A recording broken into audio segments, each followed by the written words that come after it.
तो हेलो मेरे प्यारे साथी, स्वागत करता हूँ मैं अपने इस यूट्यूब चैनल पर। तो आज की हमारी क्लास होने वाली है साइंस की क्लास, जो कि हमारे PYQ क्वेश्चंस होते हैं।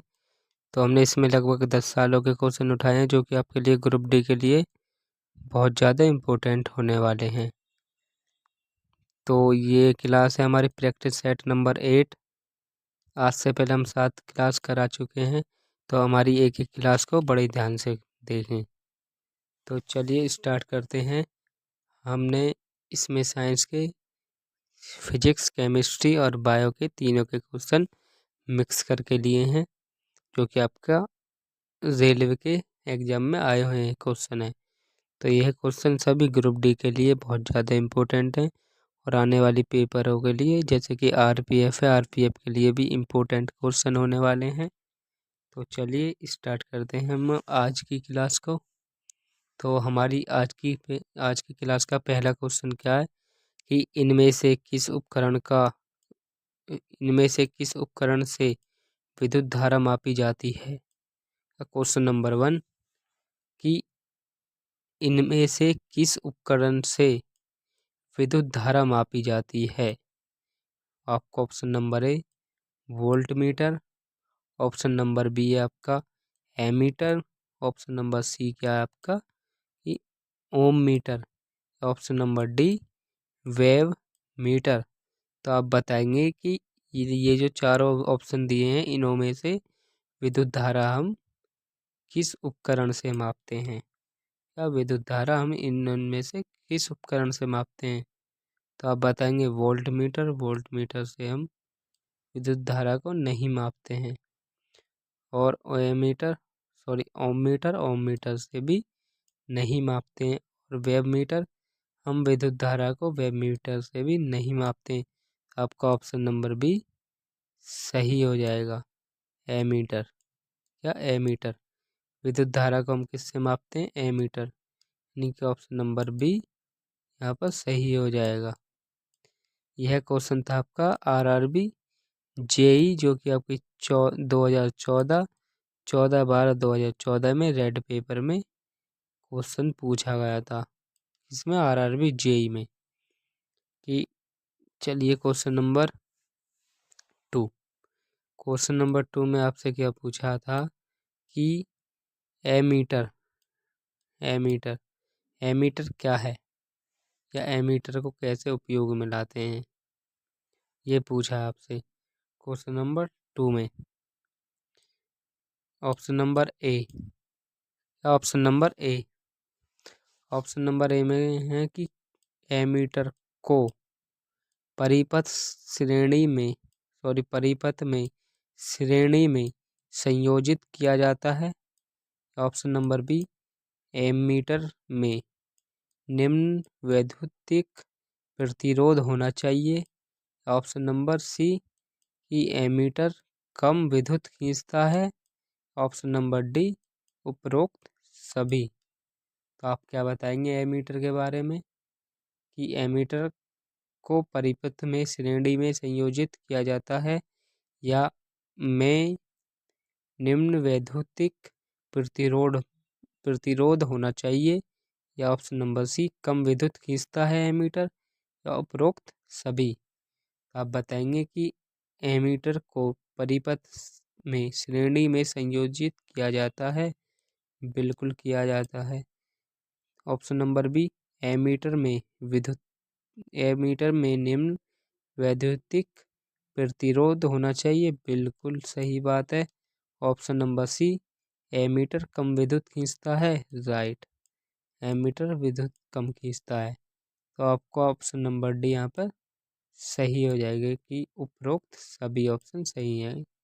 ऑप्शन नंबर डी सही हो जाएगा।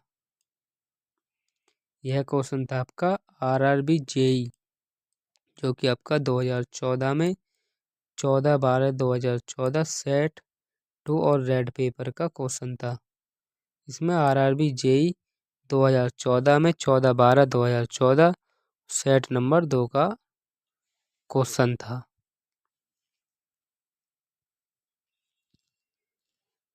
चलिए नेक्स्ट क्वेश्चन, और क्वेश्चन नंबर 3। क्वेश्चन नंबर 3 में आपसे पूछा है कि किसको मापने के लिए इस स्टेला गोमोनोमीटर का उपयोग किया जाता है। कौन सा? स्टेला गोमोनोमीटर स्टेला गोमोमीटर का उपयोग किया जाता है।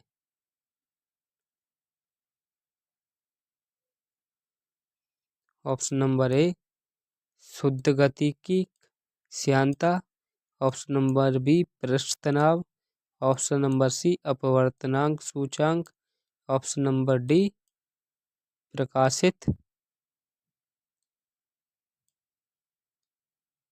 तंतु।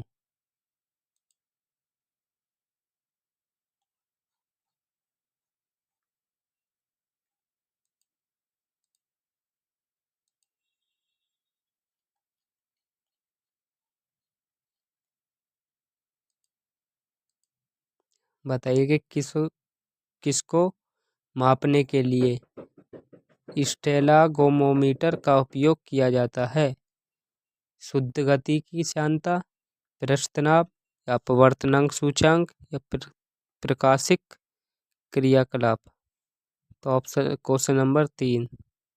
तो आप बताएंगे कि इसका उपयोग शुद्ध गतिकी को मापने के लिए नहीं किया जाता और ना ही आपका अपवर्तनांक सूचांक को, नहीं आपका प्रकाशिक क्रियाकलाप को। तो आपका ऑप्शन नंबर बी सही हो जाएगा कि पृष्ठ तनाव को मापने के लिए ऑप्शन नंबर बी यहाँ पर सही हो जाएगा। यह क्वेश्चन पूछा था आपका आरआरबी सीनियर सेक्शन इंजीनियर, जो कि आपका 21/12/2014 में हुआ था। कब? 21/12/2014 में। चलिए क्वेश्चन नंबर 4। क्वेश्चन नंबर 4 में आपसे क्या पूछा है कि ओडोमीटर एक ऐसा उपकरण है जिसका उपयोग गाड़ियों में डैश मापने के लिए किया जाता है। आप बताएं कि ओडोमीटर एक ऐसा उपकरण है जिसका उपयोग गाड़ियों में डैश मापने के लिए किया जाता है। आप बताएंगे कि ओडोमीटर का क्या उपयोग है, गाड़ियों में लगाया जाता है, गाड़ियों में क्या मापता है ओडोमीटर। ऑप्शन नंबर ए दिशा, ऑप्शन नंबर बी दूरी, ऑप्शन नंबर सी गंध को, ऑप्शन नंबर सी गति को। Question number 4।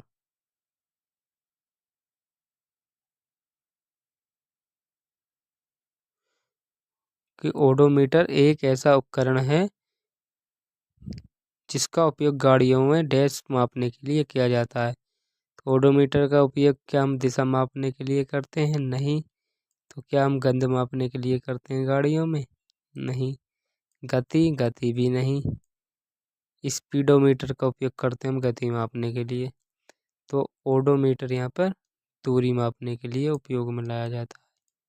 Option number B सही हो जाएगा यहाँ पर। तो ऑप्शन नंबर बी सही हो जाएगा कि ओडोमीटर एक ऐसा उपकरण है जिसका उपयोग हम गाड़ियों में दूरी मापने के लिए करते हैं। यहाँ पर हो जाएगा बी ऑप्शन। यह क्वेश्चन पूछा था आपका आरआरबी एएलपी टेक्नीशियन में, क्योंकि आपका 14/8/2018 की परीक्षा में शिफ्ट फर्स्ट में यही same to same question RRB group D, क्योंकि आपका 22/9/2018 की परीक्षा और शिफ्ट फर्स्ट में पूछा गया था। कब? आरआरबी ग्रुप डी 22/9/2018 में। चलिए क्वेश्चन नंबर 5। क्वेश्चन नंबर 5 में आपसे पूछा है कि निम्नलिखित में से कौन सा प्रवाही मापन उपकरण एक क्षेत्र मीटर यानी कि एरिया मीटर है? वेंचुरीमीटर, या रोटामीटर, या पीटामीटर, या तपतार पवन वेगम मापी वनंक वेगम मापी। Question number 5। तो आप बताएंगे कि निम्नलिखित में से कौन सा प्रवाही मापन उपकरण एक क्षेत्र मीटर है? वेंचुरीमीटर नहीं। रोटोमीटर नहीं। तो आपका तपतार, पवन, वेगमणि नहीं, वेगमापी नहीं, तो आपका पिटियाट ट्यूब हो जाएगा यहाँ पर। Option number C Pitot tube, option number C यहाँ पर सही हो जाएगा। यह क्वेश्चन पूछा था आपका आरआरबी एसएसई, जो कि आपका 21/12/2014 की परीक्षा में हुआ था। एसएसई मतलब सीनियर सेक्शन इंजीनियर, जो आपके जेई होते हैं ना, उसके ऊपर वाले। चलिए क्वेश्चन नंबर 6। क्वेश्चन नंबर 6 में आपसे क्या पूछा है कि टैकोमीटर का माप होता है।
Question number 6।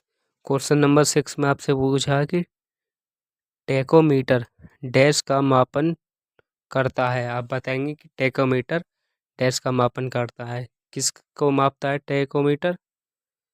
मिश्र धातु के संगठन को, या ऑप्शन नंबर बी द्रव की प्रवाह की दर को, ऑप्शन नंबर सी तापमान को, या ऑप्शन नंबर डी गति पालक चक्र की घूर्णनात्मक चाल को। Question number 6। तो आप बताएंगे टैकोमीटर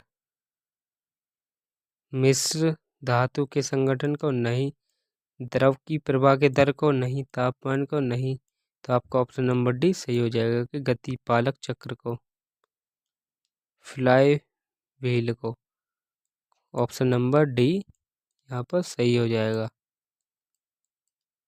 यह क्वेश्चन था आपका आरआरबी जेई का, जो कि आपका 14/12/2014 में ग्रीन पेपर में पूछा गया था। ये क्वेश्चन नंबर 7। क्वेश्चन नंबर 7 में आपसे क्या पूछा है? क्वेश्चन नंबर 7 में आपसे पूछा है कि टैकोमीटर का प्रयोग क्या मापता है। टैकोमीटर का प्रयोग क्या मापने के काम आता है? चक्र प्रति मिनट, या टार्क, या घूर्णन गति, तेज ऊर्जा, या दूरी। टैकोमीटर का प्रयोग क्या मापता है? चक्र प्रति मिनट यानी कि आरपीएम, रेवोल्यूशन पर मिनट इंग्लिश में, टार्क, ऑप्शन नंबर सी घूर्णित गतिज ऊर्जा, ऑप्शन नंबर डी दूरी। तो आप बताएंगे टैकोमीटर ना ही तो आपके टार्क को मापता है, नहीं आपका सी ऑप्शन और ना ही आपका डी ऑप्शन। तो आपका ऑप्शन नंबर ए सही हो जाएगा। क्या चक्र का ऑप्शन नंबर ए सही हो जाएगा कि चक्र प्रति मिनट को मापा जाता है टैकोमीटर के द्वारा। Question number 8। क्वेश्चन नंबर 8 में आपसे क्या पूछा है कि मल्टीमीटर में होता है क्या? मल्टीमीटर, ऑप्शन नंबर 8 कि मल्टीमीटर में होता है। आप बताएंगे कि मल्टीमीटर में क्या होता है? मल्टीमीटर में होता है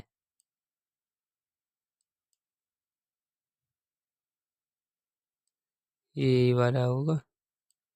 मल्टीमीटर में होता है वोल्ट मीटर और ओम मीटर, या वोल्ट मीटर और करंट मीटर, या वोल्ट करंट मीटर और ओम मीटर। मल्टीमीटर में क्या होता है बताइए। ऑप्शन नंबर बी आपका गलत हो जाएगा, वोल्ट मीटर और ओम मीटर। और आपका ऑप्शन नंबर सी भी यहाँ पर वोल्ट मीटर और करंट। ऑप्शन नंबर डी सही हो जाएगा यहाँ पर कि वोल्ट मीटर, करंट मीटर और ओम मीटर, यानी कि ऑप्शन नंबर डी यहाँ पर सही हो जाएगा।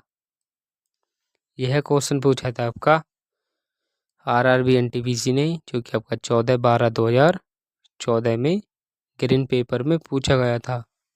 चलिए question number next, question number 9 की तरफ चलते हैं हम। क्वेश्चन नंबर 9 में आपसे क्या पूछा है कि रिएक्टर, क्या रिएक्टर पैमाने के बारे में निम्नलिखित में से क्या गलत है। क्या क्वेश्चन नंबर 9 में आपसे क्या पूछा है कि रिएक्टर पैमाने के बारे में निम्नलिखित में से क्या गलत है। तो ऑप्शन नंबर ए, इसे 1935 में चार्ल्स रिएक्टर और गुटेनबर्ग द्वारा विकसित किया गया था। ऑप्शन नंबर बी, यह एक लघु गणितीय पैमाना है।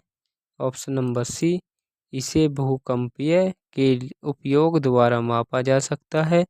या ऑप्शन नंबर डी, रिएक्टर पैमाने पर 8 से 9 तीव्रता की का अर्थ है कि हल्का भूकंप। आपसे इसमें पूछा कि रिएक्टर पैमाने के बारे में निम्नलिखित में से क्या गलत है, ना कि यह कि क्या सही है।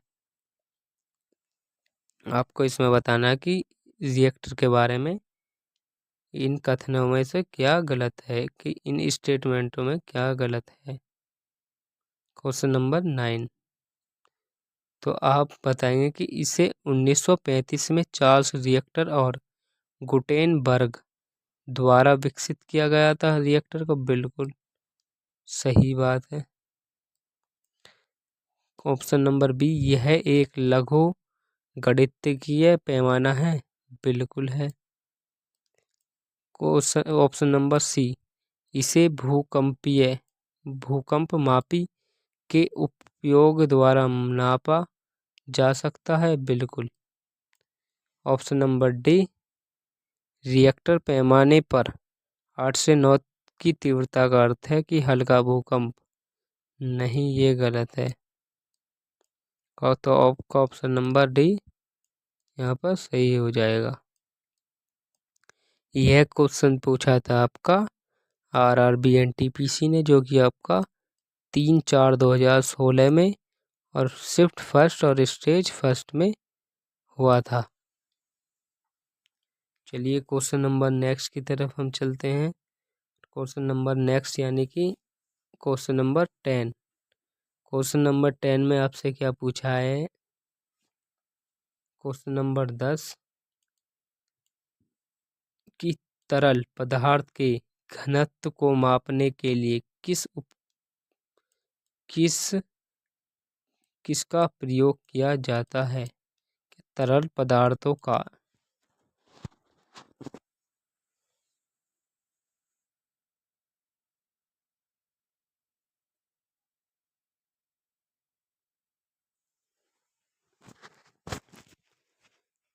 क्वेश्चन नंबर 10 कि तरल पदार्थों के घनत्व को मापने के लिए किसका प्रयोग किया जाता है।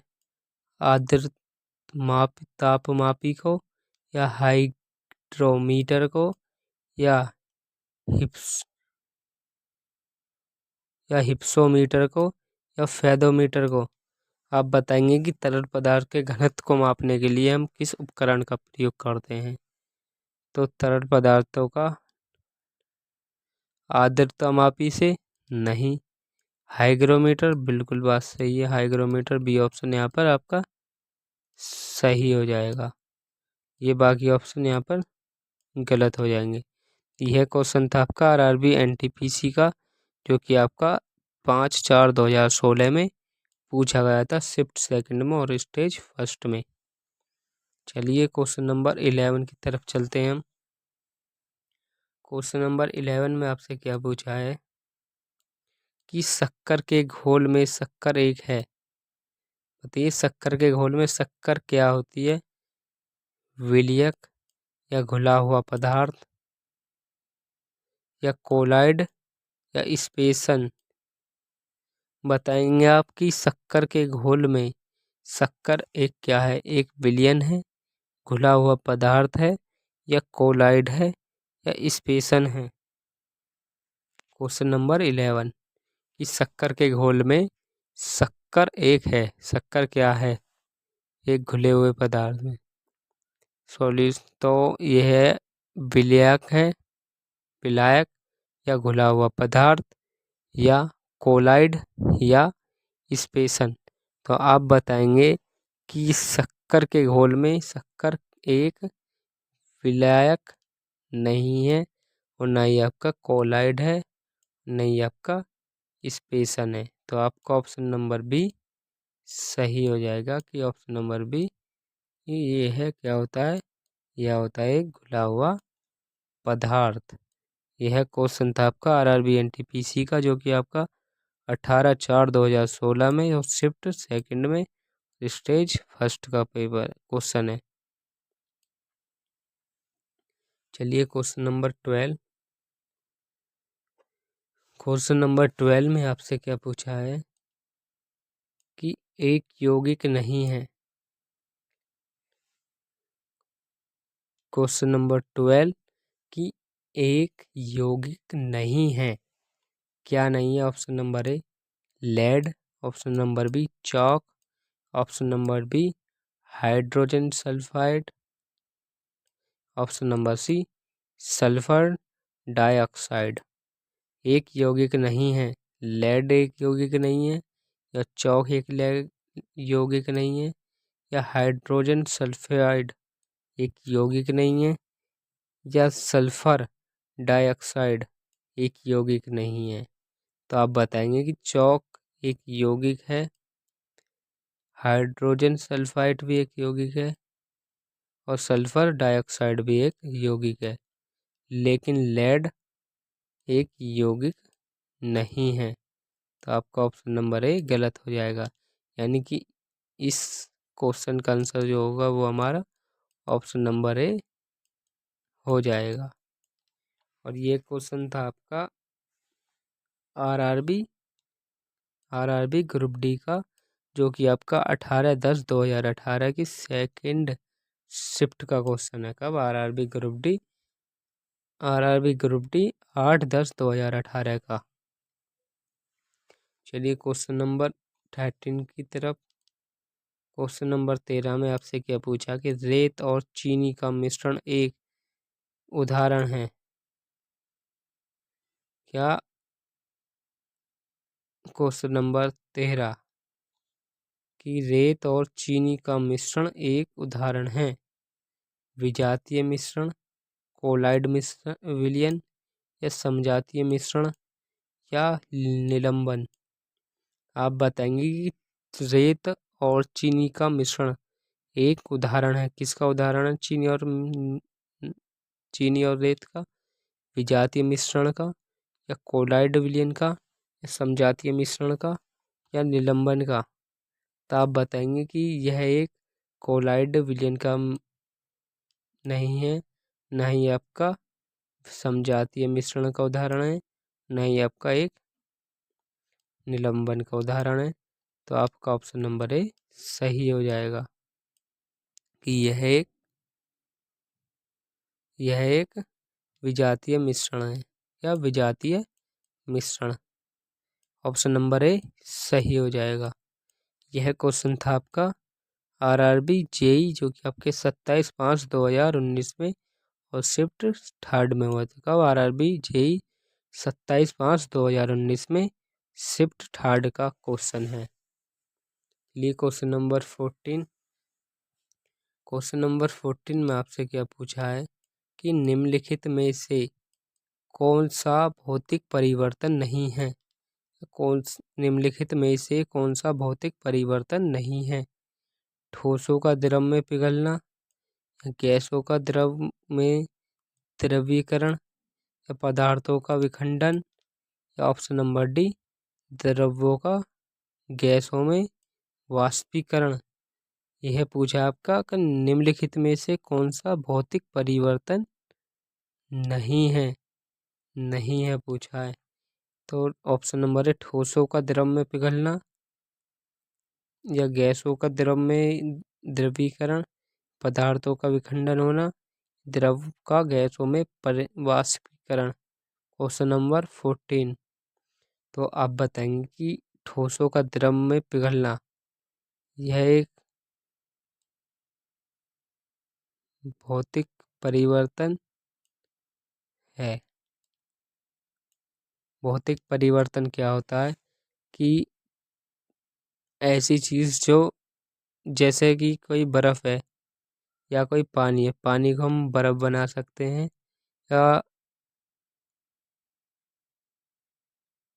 जैसे कि एक बर्फ है तो बर्फ को हम पिघला सकते हैं, तो वह होगी हमारी भौतिक परिवर्तन।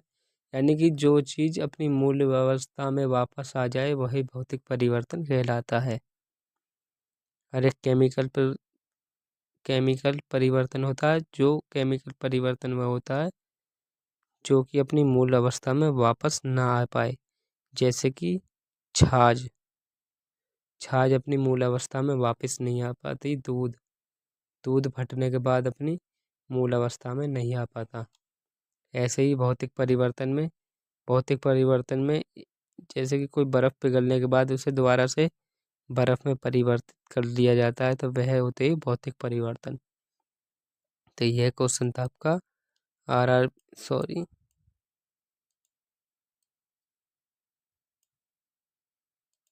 ठोसों का द्रव में पिघलना, बिल्कुल, क्योंकि ठोसों को हम द्रव में पिघला सकते हैं, फिर द्रव को हम दोबारा से ठोस में परिवर्तित कर सकते हैं। ये तो होता है। गैसों का द्रव में द्रवीकरण, गैस को हम द्रव में बना सकते हैं और फिर हम द्रव को गैस में परिवर्तित कर सकते हैं, ये भी सही है।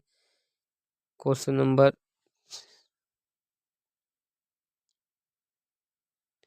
द्रव को गैसों में वाष्पीकरण करना, द्रव को हम गैस में परिवर्तित कर सकते हैं, फिर उसको इकट्ठा करके दोबारा से द्रव में बना सकते हैं। जैसे कपूर को जलाएंगे तो वो गैस बन जाएगी, और गैस को इकट्ठा करेंगे तो फिर वो द्रव में परिवर्तित हो सकता है। क्वेश्चन नंबर सी यहाँ पर सही हो जाएगा कि पदार्थों का विखंडन यह कोई भौतिक परिवर्तन नहीं है, यह एक केमिकल परिवर्तन है। तो ऑप्शन नंबर सी यहाँ पर सही हो जाएगा। यह क्वेश्चन था आपका आरआरबी जेई, जो कि आपका 24/5/2019 का क्वेश्चन है। ये क्वेश्चन नंबर 15। क्वेश्चन नंबर 15 में आपसे पूछा कि इनमें से कौन सा रासायनिक परिवर्तन नहीं है। अभी मैंने बताया कि रासायनिक परिवर्तन वह होते हैं जो अपनी मूल अवस्था में वापस ना आ पाए।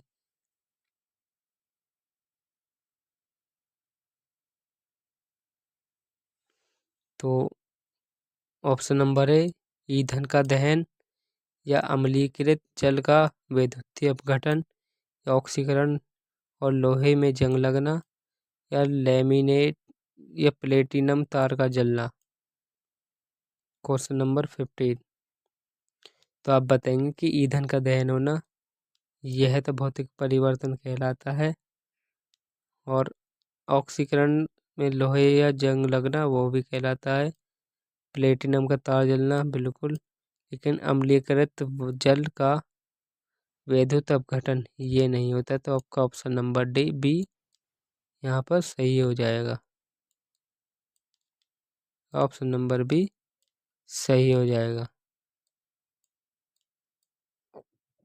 यह क्वेश्चन था आपका आरआरबी जेई का, जो कि आपके 2014 में 14/12/2014 सेट 2 और रेड पेपर का क्वेश्चन है।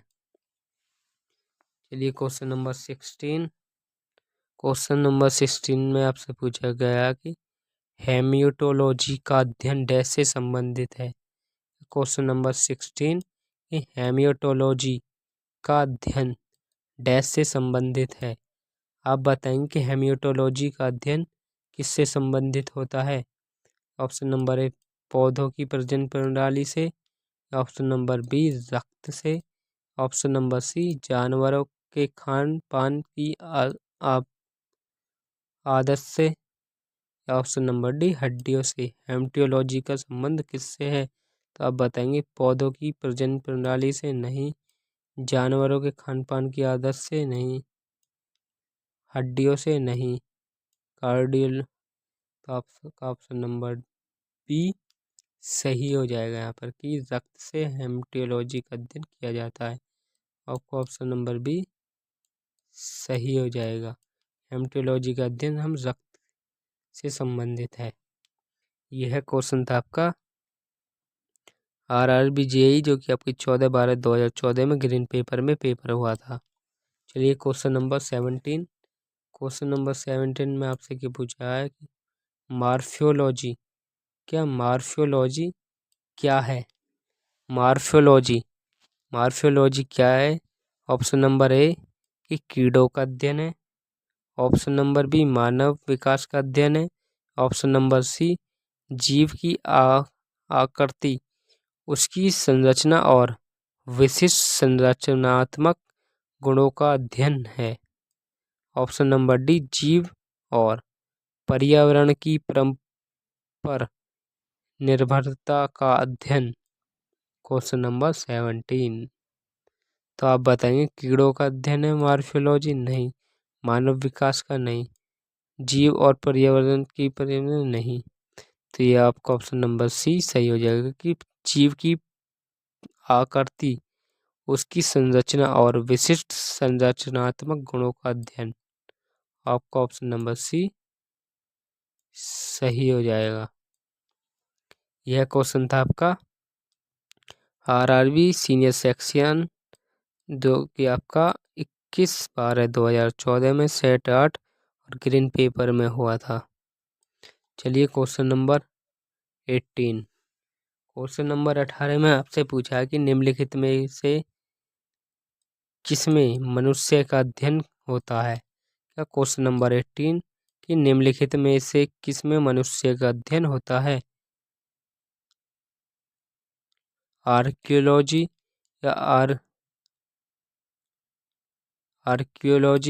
या एंथ्रोपोलॉजी या एंड्रियोलॉजी।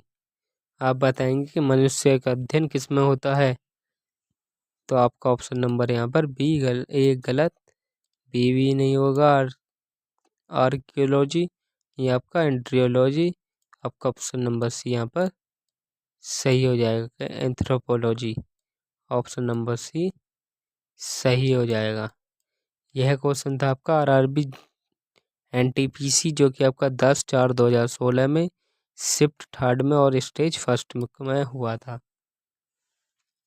चलिए क्वेश्चन नंबर 19 कि जंतु विज्ञान की किस शाखा का मानव जाति की समाजशास्त्र के अध्ययन से गहरा संबंध है। क्वेश्चन नंबर 19 कि जंतु विज्ञान की किस शाखा का मनुष्य जाति के समाजशास्त्र के अध्ययन से गहरा संबंध है।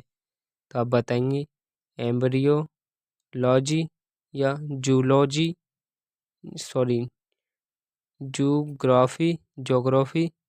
या फिजियोलॉजी या एंथ्रोपोलॉजी। तो आप बताएंगे ऑप्शन नंबर ए यहाँ पर गलत हो जाएगा, ऑप्शन नंबर बी भी, ऑप्शन नंबर सी भी। तो ऑप्शन नंबर डी बचा आपका एंथ्रोपोलॉजी। ऑप्शन नंबर डी सही हो जाएगा, आपका राइट हो जाएगा। यह क्वेश्चन पूछा था आपका RRB JEE ने जो कि आपका 29/5/2019 में शिफ्ट 1st का पेपर था। चलिए क्वेश्चन नंबर 20। क्वेश्चन नंबर 20 में आपसे क्या पूछा है कि निषेचन, विकास, विभाजन और विभिन्नता के अध्ययन को किस नाम से जाना जाता है। किसको? निषेचन, विकास, विभाजन और विभिन्नताओं के अध्ययन को किस नाम से जाना जाता है? तो आप बताएंगे भ्रूण विज्ञान या फिजियोलॉजी या आनुवांशिकी या क्रमागत उन्नत उन्नत। तो आप बताएंगे कि ये क्वेश्चन था आपका RRB NTPC CBT RRB NTPC stage first 30/4/2016 का और शिफ्ट फर्स्ट का। तो आप बताएंगे ऑप्शन नंबर बी यहाँ पर फिजियोलॉजी गलत हो जाएगा, आनुवांशिकी भी गलत, क्रमागत भी गलत। तो आपका भ्रूण विज्ञान गलत हो जाएगा। कौन सा? भ्रूण विज्ञान ऑप्शन नंबर ए सही हो जाएगा। निषेचन, विकास, विभाजन और विभिन्नताओं के अध्ययन को किस नाम से जाना जाता है? तो ये आपका भ्रूण विज्ञान।